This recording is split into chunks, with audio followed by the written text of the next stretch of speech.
భాను అయితే లంగావాణితో వస్తూ ఉంటుంది. ఏంటి మచ్చా ఫుల్ గెటప్పే మారిపోయింది భానుది అని చెప్పేసి అయితే దేవత అంటూ ఉంటాడు తన ఫ్రెండ్.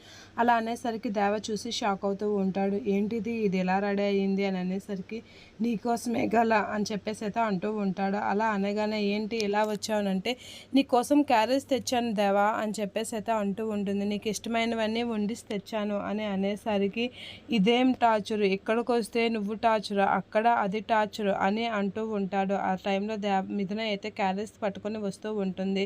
నన్ను ప్రశాంతంగా మీరు ఉంచరా, నాకు ప్రశాంతత ఉండదా అని దేవ చిరాకు పడుతూ ఉంటాడు. భాను అయితే ఏంటి దేవా అనేది అంటూ ఉంటుంది. నిజంగా దేవా నీకు వదినమ్మ అంటే చాలా ప్రేమ, అందుకే నువ్వు ఇలా తంచుకున్నావో లేదో వదినమ్మ అలా వచ్చేస్తుంది అని అంటూ ఉంటాడు. ఏంట్రా నువ్వేం మాట్లాడుతున్నావు అని దేవ అయితే పుట్టోడు కాస్త చూస్తూ ఉంటాడు. ఇక ఆ పుట్టోడైతే ఇలా అంటూ ఉంటాడు, వదినమ్మ నీకు క్యారేజ్ తెస్తుంది దేవా అని అనేసరికి అయితే మిథున అయితే నవ్వుకుంటూ క్యారేజ్ తెస్తూ ఉంటుంది. అది చూసి దేవ భాను వీళ్ళందరూ అయితే షాక్ అవుతూ ఉంటారు.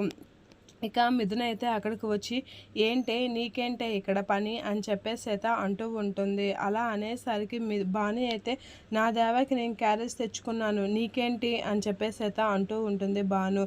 నా మొగుడికి క్యారేజ్ తేవడానికి నీకేం హక్కు ఉంది అని చెప్పేసి అయితే భాను వైపు అయితే చాలా సీరియస్గా చూస్తూ ఉంటుంది మిథున.